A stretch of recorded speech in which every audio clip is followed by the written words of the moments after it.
Hello, moi c'est Kelly et je vais vous partager comment j'ai vécu les sorties d'évangélisation à Nakazo. Déjà pour commencer, quand on a annoncé qu'il y aurait des sorties d'évangélisation, j'étais enthousiaste parce que j'étais jamais vraiment sortie pour parler de Jésus aux gens dans la rue. Donc j'étais heureuse d'y aller. Mais sur le terrain, après qu'on nous ait déployés, je me suis rendu compte de l'éventualité que la personne en face de moi me repousse et elle refuse que je lui parle de Jésus.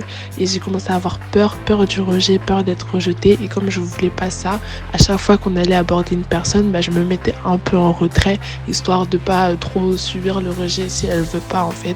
Et c'est après le dimanche qu'on a été enseigné sur ça, du coup, culte de l'EJP, qu'on disait que Anakazo, c'est quoi? C'est transporter une expérience, c'est transporter un vécu. Quand je viens et je parle à cette personne-là, je lui vends pas un produit, je suis en train de parler de Jésus, je suis en train de parler de quelqu'un, une personne que j'ai expérimentée, je suis en train de parler d'une vie parce que Jésus c'est ma vie et je veux qu'elle puisse elle aussi être sauvée. Je suis en train de lui apporter le message de la bonne nouvelle, de lui donner l'opportunité à elle aussi d'être sauvée et d'avoir la vie éternelle. Et c'est en se rendant compte de ça que je me dis que j'ai pas à avoir peur parce que je puis tout par celui qui me fortifie et c'est le Saint-Esprit, car la Bible dit que vous recevrez une puissance, le Saint-Esprit survenant sur vous, ainsi vous serez mes témoins jusqu'aux extrémités de la terre. Quand je suis en train de parler à cette personne-là, c'est pas moi qui dit qu'elle voit en train de lui parler, mais c'est Dieu qui est en train de lui parler. Je ne suis qu'un instrument en fait entre les mains de Dieu et c'est vraiment important. J'ai compris qu'il faut mourir à soi-même parce que c'est pas moi,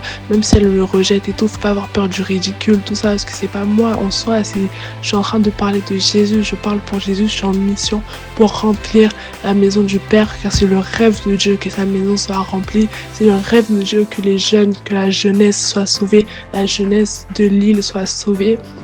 C'est vraiment en se rendant compte de ça que j'ai pu, lors de la deuxième sortie, véritablement manifester de l'amour aux gens, parce que c'est ça aussi, on leur manifeste de l'amour.